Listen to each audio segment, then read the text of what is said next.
Good morning, students. So, as you know, our chapter reproductive health is going on. It is the fourth chapter of our unit reproduction, and today we'll study about birth control. So, birth control methods act by preventing any one or more of the three major steps in the reproductive processes. What are these? First is preventing sperm transport to the ovum. Second is preventing ovulation, and third one is preventing implantation of early embryo in the uterus. How we all do this, we'll study in the next slides. So in this slide, we'll study about birth control methods. First of all, there is temporary method of birth control. First of all is given natural methods. These methods avoid meeting sperm and ovum. First is periodic absence or rhythm method, temporary avoidance of sex. So in this method, couples avoid or abstain from coitus during 10th to 17th day of menstrual cycle because ovulation occur in this period. So chances of fertilization are very high during this period. So it is called the fertile period. Next one is lactational amenorrhea method. Means that absence of menstruation in this period. There is no menstrual cycle in some females, not all, and therefore ovulation doesn't occur during intense lactation following parturition. However, this method is effective only up to maximum period of 6 months after childbirth. Next one are barrier methods. In this method, ovum and sperm don't meet due to barriers. In fact, they prevent fertilization. These methods are available for males and females, which are as follows. Names are given here: condoms, diaphragm, cervical caps, etc. So you can learn about all these things in your NCERT. In detail, studies given there.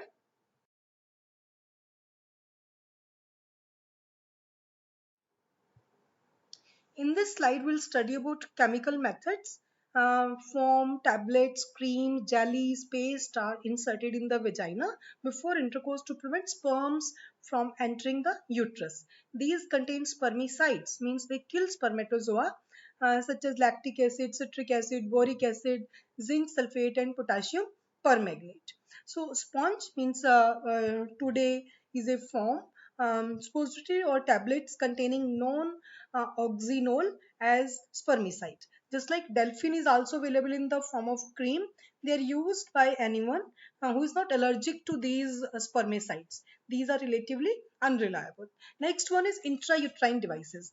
These devices are effective and popular methods. Intrauterine devices are inserted by doctors or expert nurses in the uterus through vagina. These devices are presently available in the non-medicated, just like Lipis loop, copper releasing IUDs, copper T, copper 7, multi-load.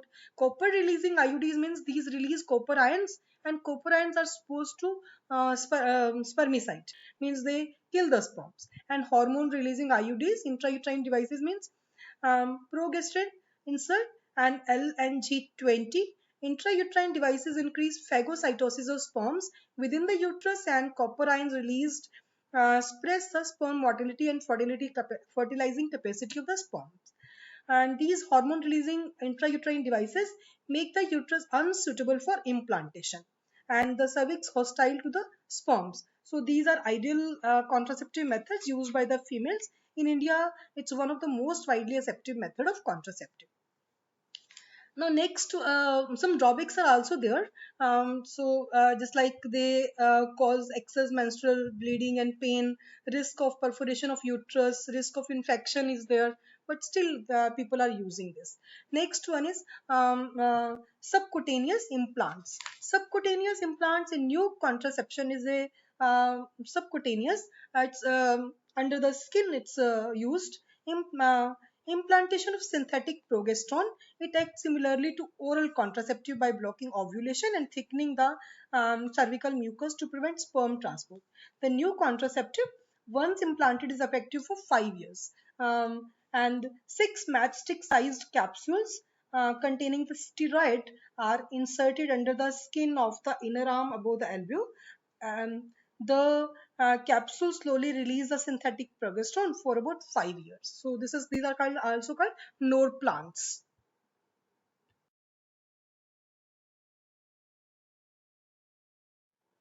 These are oral contraceptive pills. These are used in the form of tablets, therefore they are called pills.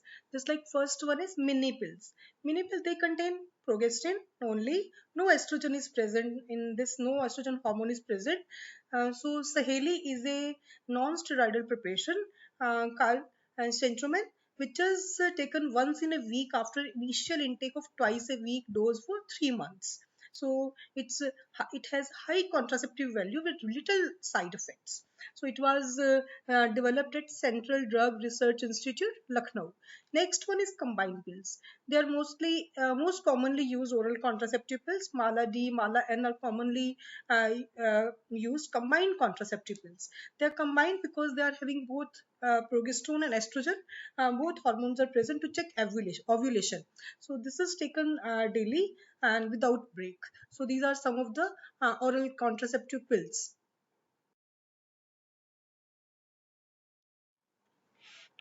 In this slide, we'll study about permanent methods of birth control.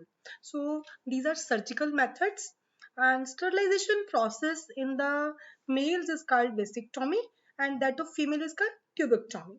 In vasectomy, a small part of vas deferens is removed or tied up through a small cut on the scrotum, while in tubectomy, a small part of the fallopian tube is removed or tied up through a small cut in the abdomen or through vagina. Both vasectomy and tubectomy are very effective, but reversibility is very poor. But these are permanent methods of birth control.